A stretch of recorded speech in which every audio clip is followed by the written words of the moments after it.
We're here with Andi Eloise, everybody. I'm very excited to sit down with Andi. We met at Tennessee LitCon for the first time earlier this year. And then we got to hang out a little bit more in New Orleans.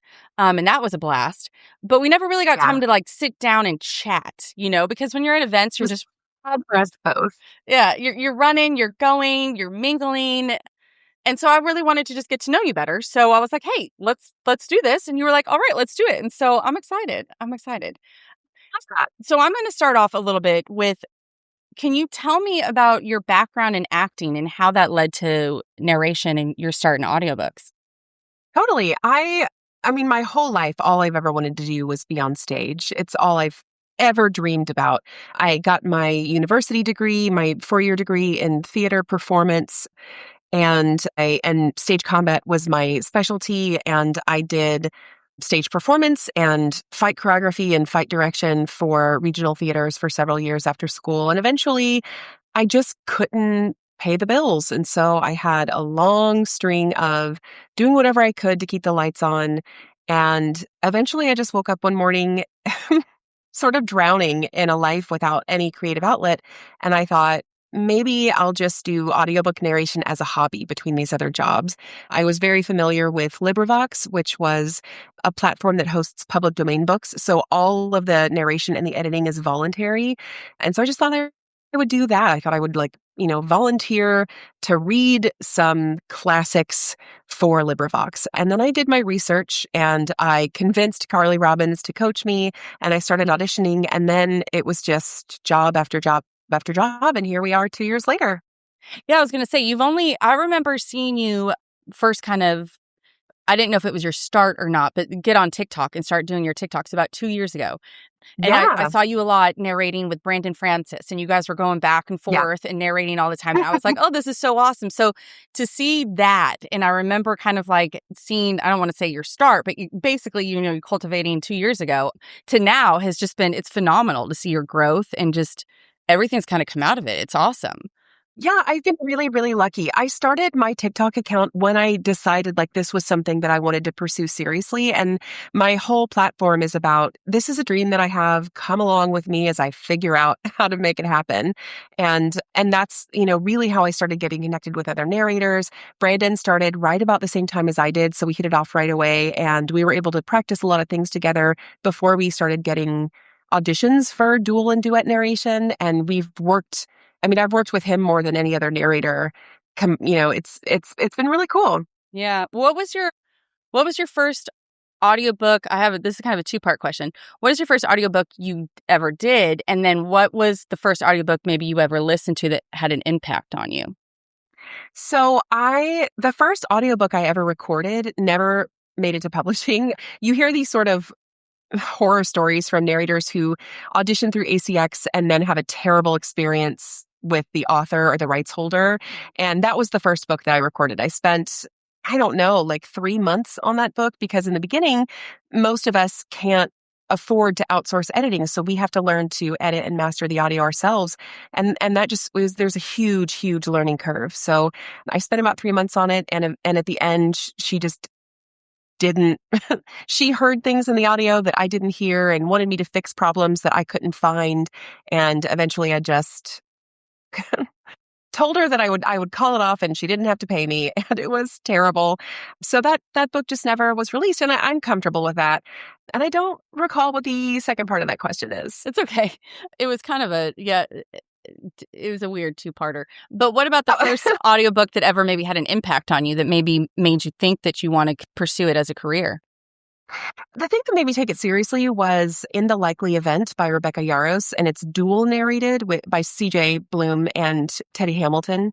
And that was sort of the book also that pushed me over the edge. So when I was looking into this, I knew that I wanted to get into coaching right away because I just didn't want to make silly mistakes in the beginning that I could avoid with guidance from someone further down the path. I think it's really, really important to have someone further down your path to sort of pour into you. And so I just made a list of female narrators that I really admired and the work that they were doing and the way that they navigated text. And she was at the top of every single list that I made. So for many, many reasons, that was the book that really shifted things for me. I haven't listened to that one. Of course, I've read Rebecca, all of her I got into her fantasy. Yeah, I read all that, but I haven't gotten into her other. I have a couple of them on my shelf, but I haven't picked them up yet. Oh my God. So her military romances are sensational. That's the one that I have that's sitting. I need to read it because I'm like it might be the one you're talking about. No, this one's about a letter that I have. I don't know. I'll have to go. Oh. It's got a letter on the front. Something about getting a letter. But anyways, I don't know. I have them sitting over there and I'm like, I need to get into them because I would like to read how she is as, in a different genre, so. Yeah, I think her fantasy is great. I think her military romance blows her fantasy out of the water. I really, really do. She is so, so good at it. So definitely moving that book up to the top of my list then. I have to go read her. Just know that her military romances will rip your heart out. Okay. They are very, very deeply, deeply emotional. That's a good book though. I want the book to leave an impact. You know what I mean? Like when you pick up a story, you want to walk away feeling like you were touched in some way or your life has never been, will never be the same after reading that story in a sense. So that's good. That makes me want to read it more. That's it for you then. You got some exciting things in store. So starting about 2 years ago in narration, how many books have you done to date then? I think that I have recorded 103 maybe. Okay. And I see you're always, I seem like you're always in your booth. So how do you have like a set number that you do a month that you're like, I'm not going to take on any more than this? How do you work your schedule? Yeah, so this is one of the hardest parts of narrating. Nobody really talks about or teaches you how to schedule yourself really well because there's a balance of like knowing your limitations, but also not you can't say no to publishers or publication houses so often that they stop reaching out. So you've got to find this really fine tightrope balance between knowing your limits and being able to say no as often as you need to. And last year was the first year that I worked for any publishing houses or production companies. So I just didn't know what I didn't know. Last year I recorded 81 books, I think, and that's too many for me because I calculated it and I also traveled for about 6 full weeks. So I did 81 books in 10 and a half months, and that's too many books. So this year my goal is to do 1 book per week, unless it's less than 50,000 words, and then I can do 2 books in a week. But I did have the opportunity to grow in my efficiency, having the opportunity to write, to work so often. But none of my books are really over 13 hours. So I'm not, like June DeBorge here, I'm not doing 24-hour books the way that she is. Yeah. Yet. Yet. You never know. You never know. Fantasy could be my genre. You just don't know. This next year you could get a couple on your desk and you're like, whoa, all right, 30 hours, let's go, so. Yeah, I can't imagine being in a world that long. That sounds so but I'm here for it. So what would you say is your favorite genre to narrate? Do you have one or do you like to dip into all of them? Oh, my favorite genre for sure is romance. I'm a romance reader just in my personal life. And as an anxiety girly, I really appreciate a guaranteed happily ever after. My anxiety can regulate itself, throughout the middle of the book when all the chaos happens, knowing that at the end, the people that I'm rooting for are going to be happy and safe and peaceful. So romance is for sure my favorite. And also there's something really special about narrating romance because it's really the closest thing to stage performance that I have experienced as a narrator. And I really like collaborating with other narrators on projects. What kind of part would you say? Dark romance, rom-coms? Well, so I like to think of myself as a rom-com girly. I really like to laugh when I work, and anyone who comes into my lives and watches me work, I think could agree with that. But I'm mostly cast in very dark romance. Okay. Which is enjoyable in a different way. Yeah. Yeah. So how about any challenges you faced as a narrator so far in your career? Would you say getting out of the ACX bubble and getting away from that and getting on the rosters for the publishing houses? Or, I know it's kind of cutthroat with different. I love you blew up kind of on TikTok for your quote of, you're not my competition, you're my colleague. Yeah. So even just as much as we hope that everyone has that mindset, it is not necessarily there in a lot of spaces, unfortunately. Yeah. And so what would you say has been any challenges you faced?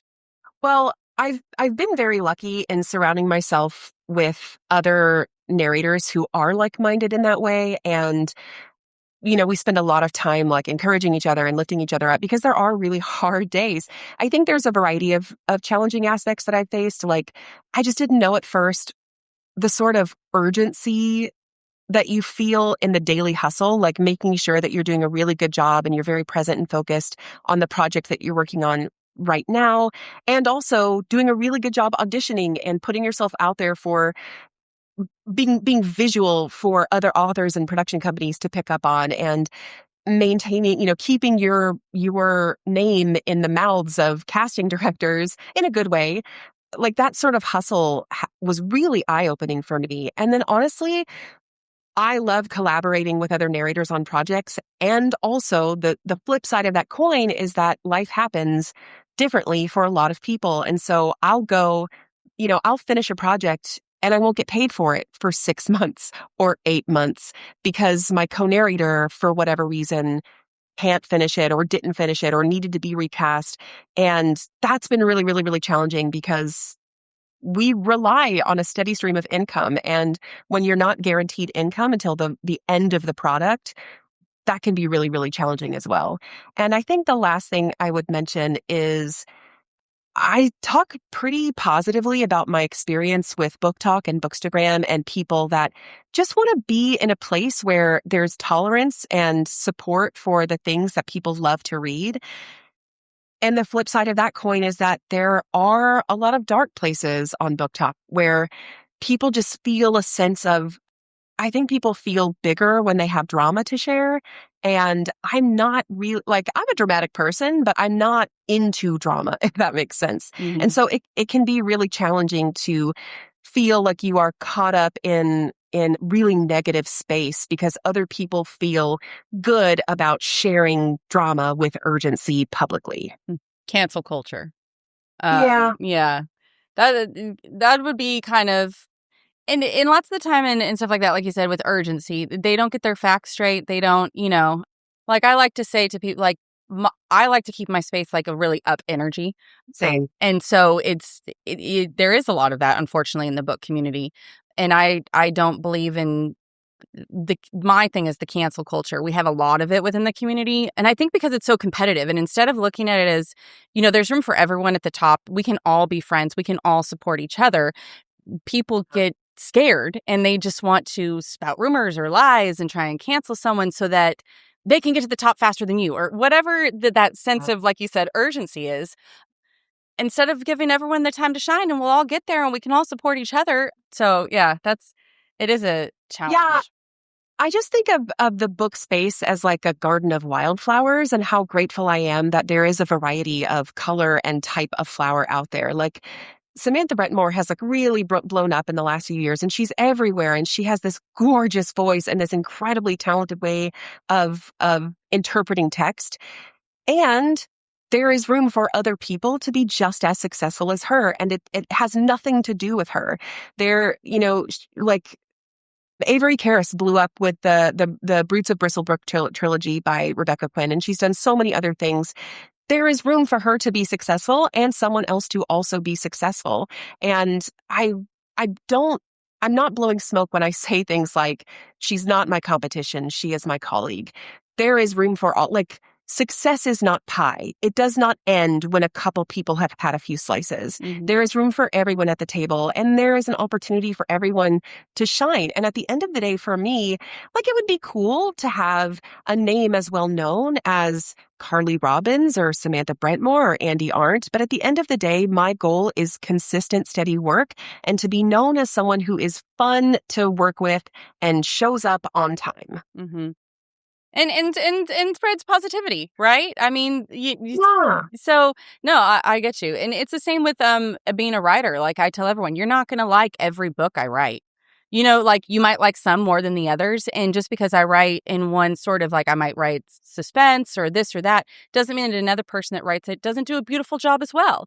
There's all different types of writing and telling a story, and it doesn't I'm not better than this person or that person just because you gravitated more to that one. And then at times it's also when it hits you in your feels too. So, and yeah, and I think that we can enjoy more than one book and more than one voice, right? Like when I'm reading books, I can enjoy super dark, really chaotic stuff. And I also like to read classics. And I don't read self-help anymore, but I also used to really enjoy that. Like I think that in the last 20 years of like creating celebriality, people feel really loyal to like the one thing they like. And I'm just such a proponent of enjoying as much as you want as often as you can. And that means you can be a diehard James Cassidy fan, and also you can enjoy Gideon Frost, you know? yeah. You don't have to pick and choose, you can have it all.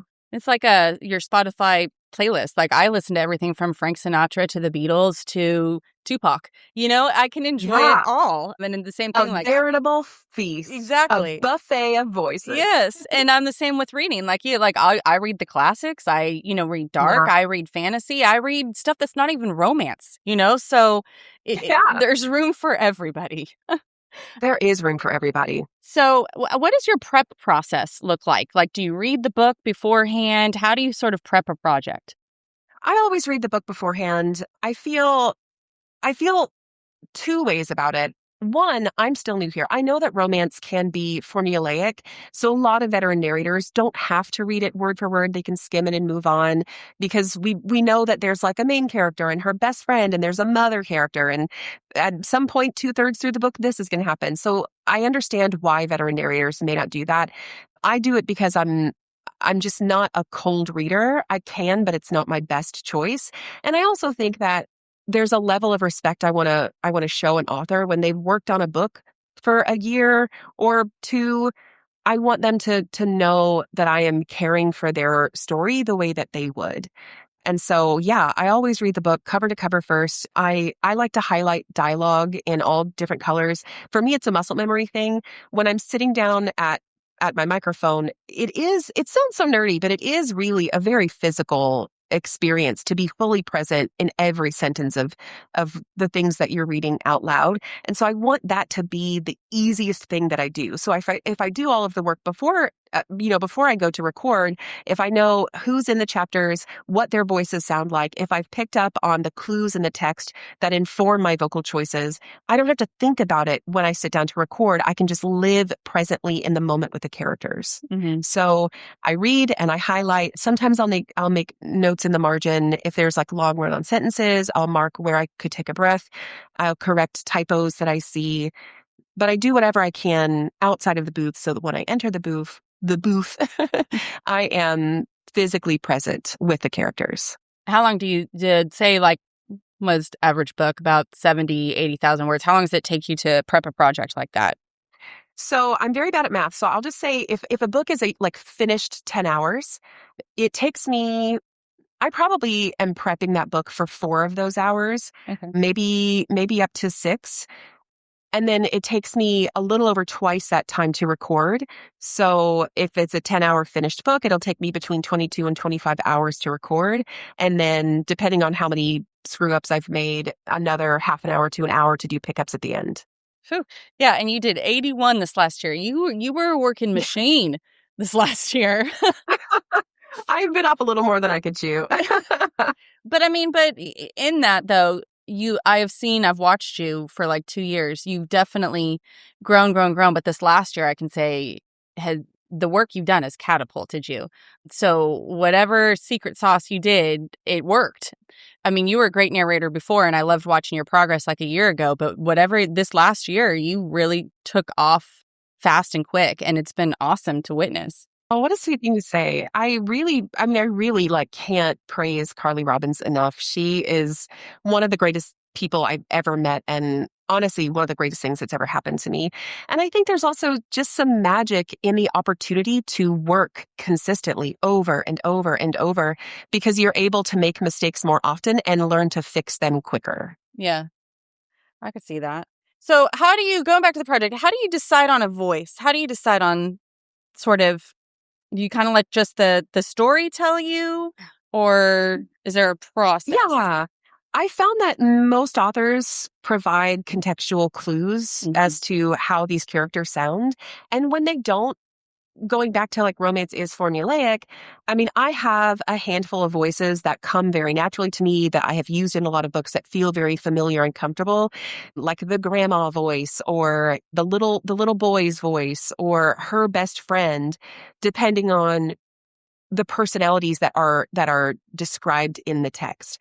So in the beginning, it took me a long time to sort of figure that out. And I played with pitch and volume and speed and tone and the motivation behind why they're like, is she shy? Is she a brat? Is she a boss? Is she a bitch? Like all of those things you take into consideration. You play with all of those things so you can create all of the voices of the characters that are in these books.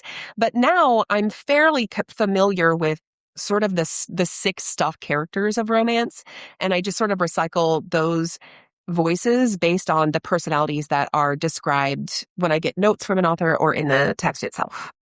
Do you have any sort of accents that you don't like doing, but you'll do them?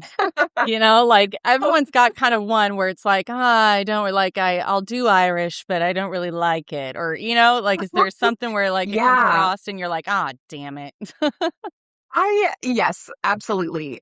Without a doubt, I hate, sorry to use the word, I really, really dislike any accent that is preceded with the word slight. A slight Irish accent, a slight Southern accent. Like that doesn't mean anything because most people who have accents don't really lose what makes their accent stand outable.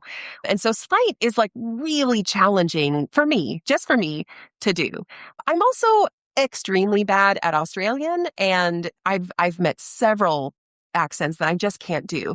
The other accents that I don't really love are accents that I'm not told about prior to prepping a book. So if a company hires me and they say the main character is British RP and that's the only accent, and then I read the book and there's like a surprise Spanish accent, which is not one that I can do well, or a surprise Scottish accent, which I absolutely cannot do yet.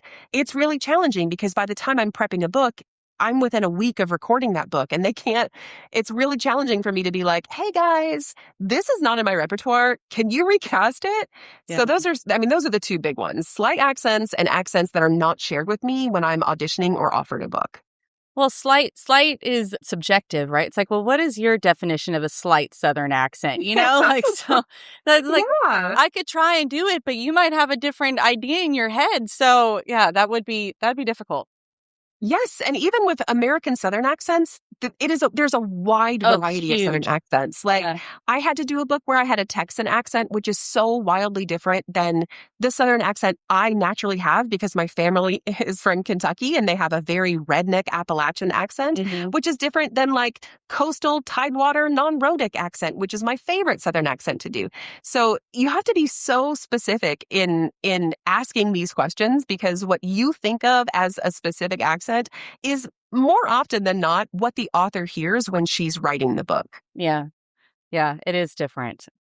And the Southern one, I don't think people understand that. Lots of people go straight to Texan. Like they're like, oh, South, it's Texas. And it's like, no, it's not. Like and like you said, there's Kentucky. And then, I mean, you go down to Georgia, they speak different. You go to the Carolinas, you go, I've been to parts of Florida where it's even kind of, they have a little bit of a Southern twang, up towards like Destin and stuff. So it's different.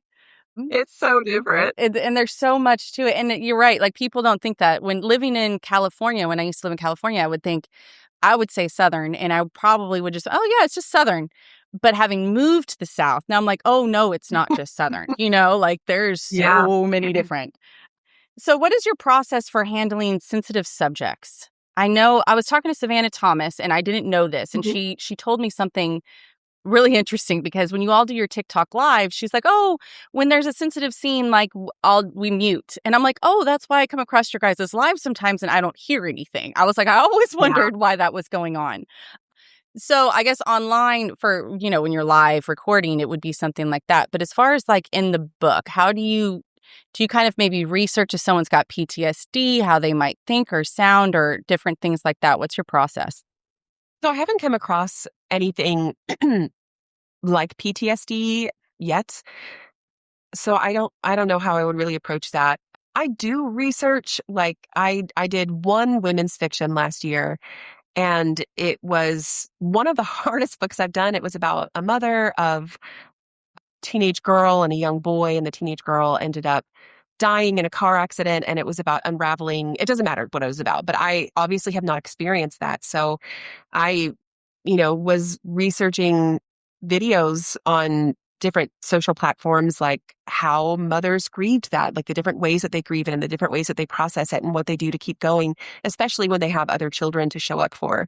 So I do that, but I don't do like in-depth research. I sort of get a taste, a flavor of it, and then give myself permission, freedom to express that in a way that I would imagine I would as a person who would go through that.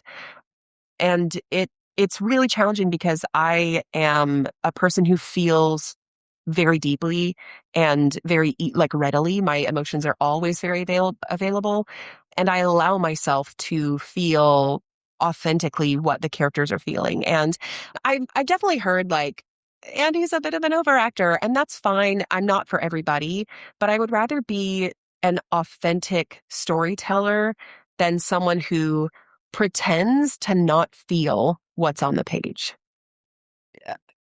I'm speechless for a couple of reasons. I love that, but the overacting thing, for one, personally, I don't see it. But like you said, I'm not for everybody. I think the performance that you did on stage in New Orleans, and I told you this when we were down there, was one of the best performances that I've ever heard from you. When you went into that monologue and you were like, I think I blacked out for a second. I'm like, probably did. Like, but the performance that you gave was amazing. And I think most people want to feel that. They want to, if the actor is feeling it, then they're gonna feel it. Some people, they prefer a different style, and that's perfect. It's kind of like what I was saying, about writing. Like if you prefer a different style, like, I'm maybe like I write more lyrical. If that's not your style, then that's cool. That's why there's space for everybody. But not to disparage the narrators who instead of like telling you how to feel, just sort of suggest or imply how to feel. Like that's an absolutely valid way to narrate as well. But for me, I want, like when I'm listening to a book, I want to feel with you. I don't want to feel by myself. Yeah. And so when a narrator is really going there, I feel more connected to the text. And so that's just the way that I narrate. Yeah. And when it brings it up and you as well, like when you were on stage in New Orleans, like I could feel it, like the despair and the heartache and everything, especially in watching it come to life live. So, I think you do. That was such a cool experience being able to do that monologue live. That was a real highlight for me. Oh, it was breathtaking. I was like, I was in awe. I was like, damn, there's Andi Eloise. Like I was, it's like you could tell you're like, you can tell people who have been trained on stage and who really hasn't. And in that right there, it was like, wow, you could tell like you came from stage and from, acting and everything that you said, which speaking of which, I kind of want to come back to that. So how did you get into stage combat? Because I asked you this too in New Orleans. I was like, you're an international martial artist. Like, what the frick? I was like, how did that whole come about? And then you got into stage combat? Yeah, my parents divorced when I was almost 11, and I grew up in the Pacific Northwest, and we moved out of nowhere to Kentucky, where my mother's family was from. And that was really hard for me. We moved in the middle of the school year. I didn't know anybody. And there was someone that my mom worked with that went to a karate studio, and she was like, you should bring your kids here and see if they like it. And I immediately fell in love with it. And that's for a lot of reasons, but I immediately fell in love with it. And I was really very naturally good at it right away. And because of my, fairly traumatic childhood, I had a real desire to earn approval from grown-ups, especially from adult men. Not in like a weird way, but just I had a very abusive stepdad and never knew my real dad. And there was just this like need as a little girl to have someone look at me and say, I'm proud of you.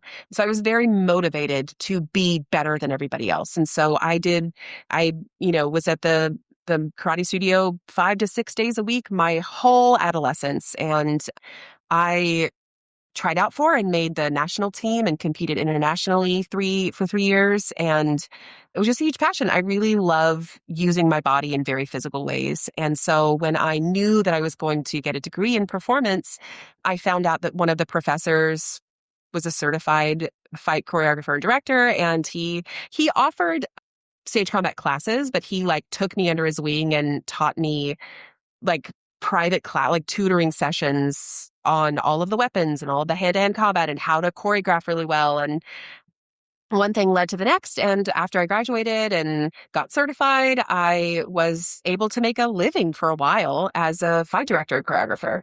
Wow. That's freaking awesome. So Yeah. did you ever, I have to ask, like, so sword fighting, ninja, like, I mean, what have you done that I haven't seen that would be amazing if there's footage of? What did you do?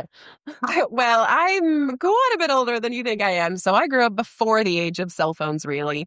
And so I don't know if there's any like video footage of it, but I competed in, open hand forms and weapons and sparring, and I cross-trained in jiu-jitsu and kung fu and judo and capoeira. And for the stage, I was trained in open hand and quarterstaff and bastard sword and rapier and buckler and dagger and a handful of other like really weird weapons. Like I did a show once where I had a trident and a net and I had to use those as weapons. And it's such a weird thing to like describe, but it was a really, really cool season of my life. It sounds freaking awesome. That's what it sounds like. Really, really cool. That is cool. And that's why I wanted to ask you about it. I'm like, that little known fact when I read that in the program in New Orleans, I was like, wait, what? I was like, we need to talk about this because that sounds like an awesome life. Like you're basically living like the life of a pirate and like sword playing and all that kind of stuff. The life that we could only wish of and dream of. We're like, oh, damn, that would be great. You read all these books, but you actually lived it.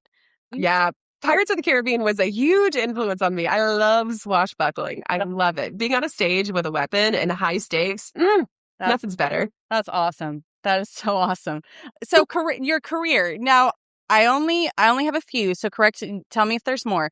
You won the Sultry Listeners Awards for Up and Coming Narrator. Correct? Yeah, isn't that crazy? That's awesome.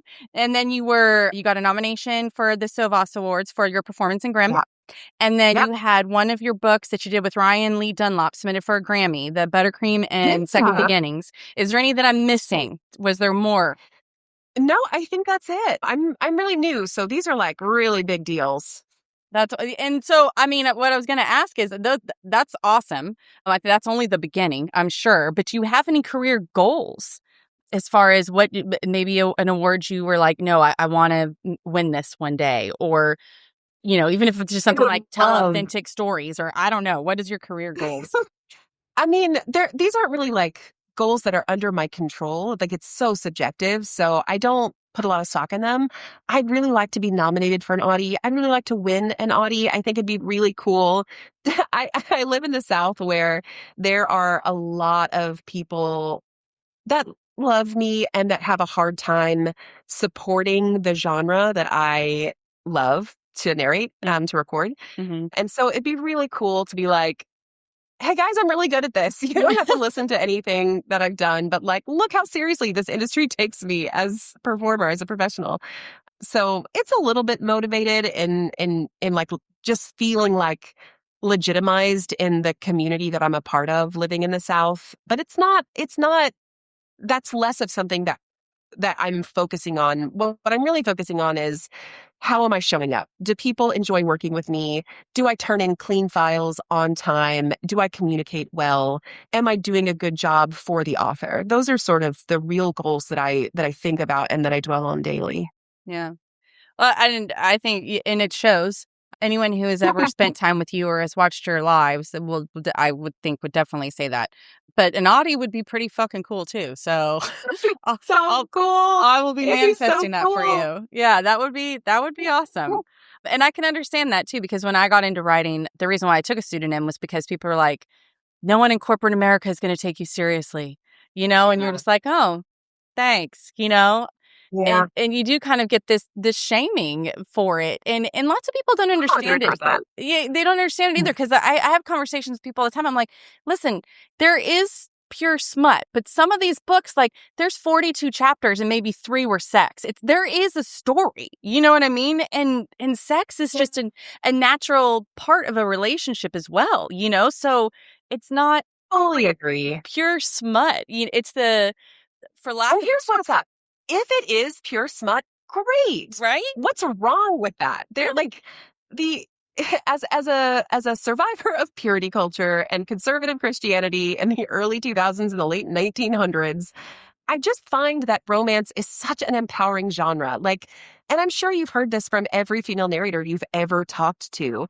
There is something really magical about the language that we use in romance books to discuss a female's perspective concerning sexuality and sensuality that we just don't have access to any other place. Certainly not television or movies, and certainly not in the school systems where everything is sort of through the lens of boys, right? Yeah. So it's just so empowering to to own your own sexuality and freedom within your body, and to embody these, female main characters who are going on a journey of discovering their own empowerment. And I just feel like that is such a legitimate way to show up in the world. And if you have a problem with that, that's not my problem. Yeah. That's a problem that you got to solve, my guy. Right? That's you can keep that over there with yourself. But I'm not here to yuck any yums, and I'm not here for you to yuck mine, because I'm fairly positive that my life has only gotten better since really learning to love books that center the experience of women. Yeah, and even just being a part of the community, when you can find your tribe and you can find people that you fit in with. I've never felt more acceptance or love from any community than the romance community. And so if people want to shame it or look down on it, it's like, you just don't understand it. Like my husband, he came with me to Tennessee LitCon. You met him, and he came away from that event. He's like, holy crap. He's like, this is what this is about. I'm like, yeah, bro. Like, this is, and it's so good. It's a high, and it's a shame that people have to, especially if they don't understand it, tear something down without understanding. Yeah. But what you were saying to, I grew up in the 90s and the early 2000s with the purity culture and all that kind of stuff too. And just even as a child, how you said, you were searching for the praise or acceptance, especially of men, but not in like a weird way, not in a gross way. Yeah. No. In a very, very innocent little girl way. Yeah, but that's kind of like I've started writing into trilogy, and it exploits like all those kind of things and more. So, especially because the more and more women that I talk to in the romance community, it's really kind of funny, and it's probably why we're all addicted to praise. But like we have, there's issues that have been there and have been deep rooted, and we get our validation and we put our worth on all these things that we shouldn't within this community. So without going into further or spoiling my plot of what I'm writing. So I am going to do a little thing with you that I like to do at the end of all my interviews. It's called Rapid Fire. We are going to get to know you a little bit better. And if people who've been here, they've done this with me before, they can sound off in the chat their answers or whatever. But you're just going to tell me one or the other. And if you want to elaborate a little bit more on one or the other, you totally can. Excellent. So good at lightning round. Okay, let's do it then. In the morning, is it coffee or tea? Coffee. How do you take your coffee? Easy. Black? If I have to, but coffee should taste like a vacation. It should be like a sweet little treat. I love that. It should taste like a vacation. That makes me want something like coconut flavored or something. Like I'm like, oh, that sounds good. You should look forward to getting out of bed and having that first cup of coffee. Whatever you put in your coffee should make you excited to wake up and get started. It's like how Starbucks writes on their cups, that first sip feeling. I'm like, yeah, that feeling of that first sip of coffee is amazing. Hot dogs or hamburgers? Ooh, hot dogs with the onions and ketchup. Yum. Mountains or beach? Mountains. Easy question. Oh, that's different. You don't like you're not a beach person? I just don't like being hot or moist or covered in sand. Or moist. it's humid at the beach, and you just sort of like live with like a layer of sweat everywhere, and that's not for me. Yeah.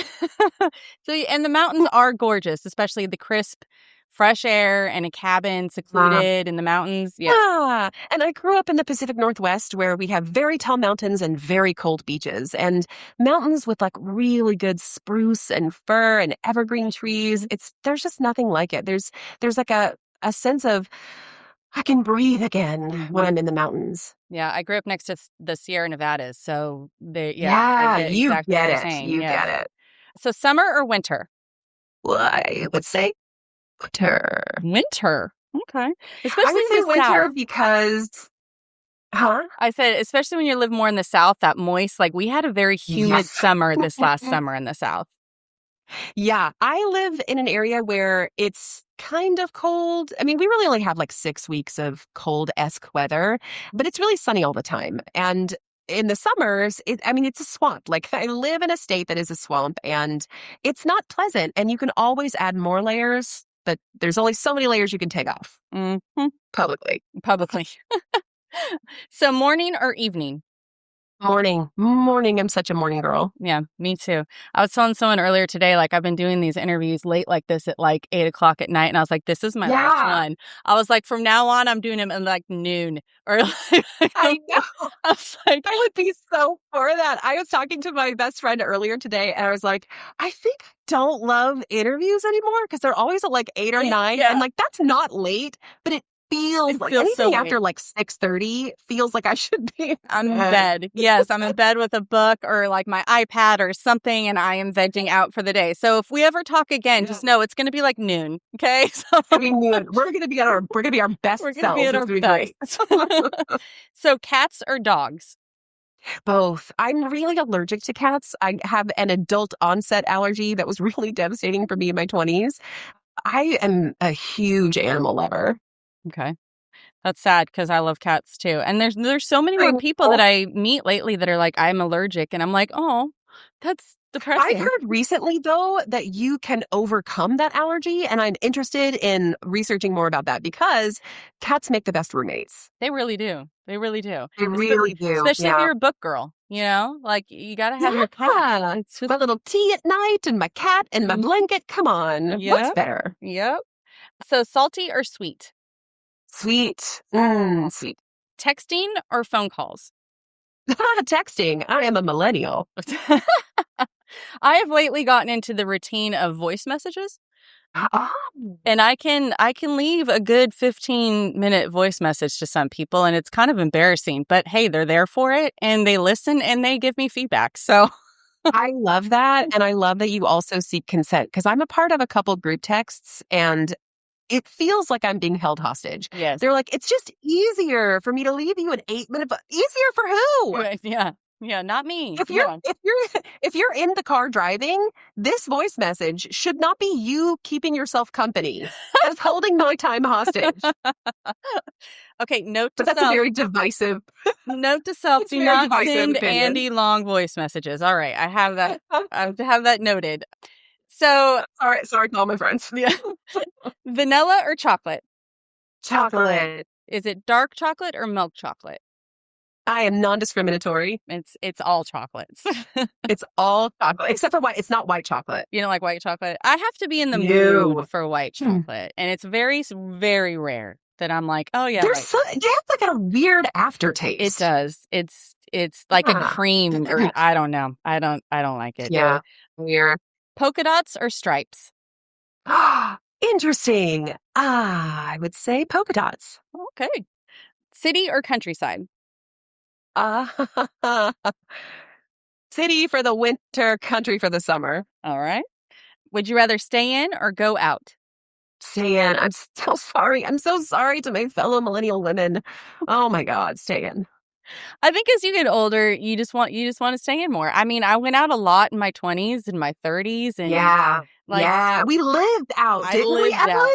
Yes, I lived out, and so now I'm like, a good night in sounds amazing. So and like you said, 6:30 in my bed, like I'm fine. I'm good with that. My husband, he'll be like, "You're going to bed?" I'm like, "Yeah." He's like, you're going to sleep? No, but I'm going to bed. Like, I can go just sit in there and relax for 2 or 3 hours. It's the dream. Yes. Get in your PJs, your sweats, get a good book, get a good blanket. All of it. So ice cream or cake? Ice cream. I don't love cake. I don't really like cake either, to be honest. Yeah, I haven't found a cake that I was like, oh, I would like another piece of this. No. But I have felt that way about ice cream. I could do an ice cream cake. I could do that. I do love an ice cream cake. Yeah. I'm so sorry, June. I'm so sorry. Here's what's up, though. You can have the cake, and I'll have the ice cream. Best friends. There you go. That's what makes friendships, go around. That's perfect. Every friendship needs one girl that loves the pickle and one girl that doesn't. Exactly. So I can steal it. And I really mean pickle the food. So magic, or this is kind of the same. Magic or superpowers? Like I'm talking more like super strength. You know what I mean? I would say magic. Magic. What would be the one magic that you'd want? I've always oscillated between wanting to be able to talk to animals and wanting healing magic, like being able to help people heal. Ooh, that's good. I like both of those. Yeah. So you'd be kind of like, what's his name? Is it Dr. Dolittle? Kind of. We heal and talk to animals. Well, but I wouldn't want them at the same time. I wouldn't want to like be a magical vet. I'd want to be able to like talk to animals and have them be like my friends. And then, or I'd want to like help human people. Heal human people. Yeah, the humans. So time travel or teleportation? Teleportation. I'm not going to mess around with time travel. Where are you going to go? Because when people say, like, what era would you rather be living in? Maybe this one with like modern medicine and indoor toilets and air conditioning and ice cream. Yes. I think of except maybe the technology. Like I do prefer lesser. I mean, it helps in a sense because we have all grown and been able, like we're doing this right now and this is amazing. Or like your career with TikTok. So there are things where I'm like, yes, it definitely helps. But there are some days that I do crave the late 90s and the early 2000s when it wasn't all right in your face. Yeah. So we did grow up before the age of humiliation. Oh, God. Me and my husband were just talking about it the other day. There's no video evidence of me or what I looked like or acted like in middle school. Yes. None. I can't imagine all the kids with Snapchat and stuff. I look at my kids and I'm just like, oh my God. Like my husband's like, I would have been in so much trouble if I had that crap back in the day. I'm like, yeah, you would have, because I knew him back then. You need to be able to live your life without the fear of like permanent evidence of the dumb mistakes that you make. And not even mistakes, like just being able to live your life without feeling like everyone's watching you. Yes. There's so much freedom that like kids nowadays, I hate to sound like a grandma, but like kids nowadays miss out on because they have to look and act a certain way all the time. And man, that sounds exhausting. Oh, yeah. Yeah. And a lot of it too is it's just like, it's just little mistakes. Like you're learning friendships, you're learning how to talk to people or act, or, you're becoming who you are as a person. So to have that constantly documented in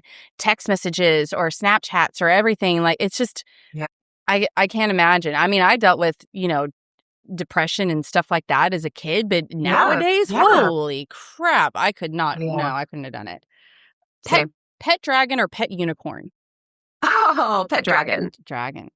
Would you rather a rewind or a pause button? A pause. Would you rather be invisible or fly?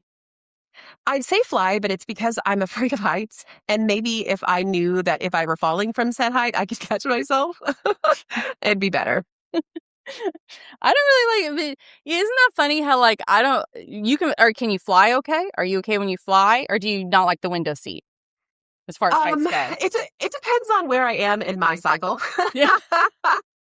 As you get older, yes, it does. The anxiety and the stress and Andi in her luteal phase is not a great flyer.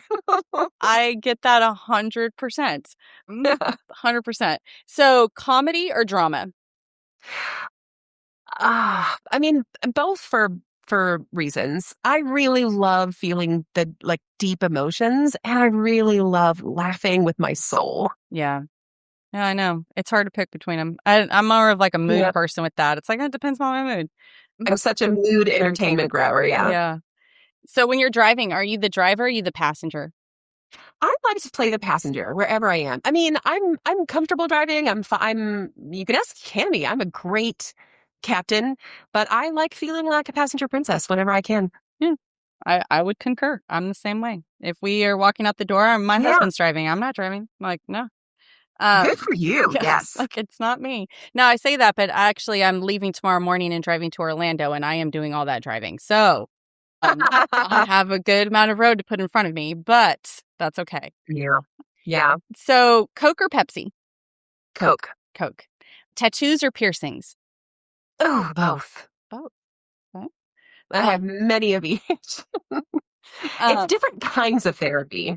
It really seriously is, if you think about it. And I love the one that you have on your collarbone. I think it's gorgeous. Thank you. It's my favorite one too. I'm actually taking, my best friend is hitting a milestone birthday this year, and I'm taking her to the same artist who lives in Colorado, and she's going to get a similar one, but she's a beach girly. So I've also added a couple sessions to get another tattoo from her while we're there. Oh, I love it. And Colorado's gorgeous. I love it. Yeah. Oh, it is.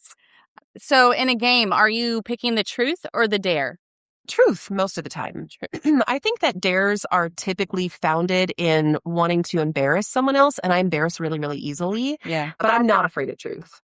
Yeah, same. Well, I've also been on the receiving end of some really, really bad dares back in the day growing up. So I pick the truth anymore. Yeah. So for food, spicy or mild? It depends on the food. I love a spicy margarita, but I can't handle anything past mild salsa. Okay.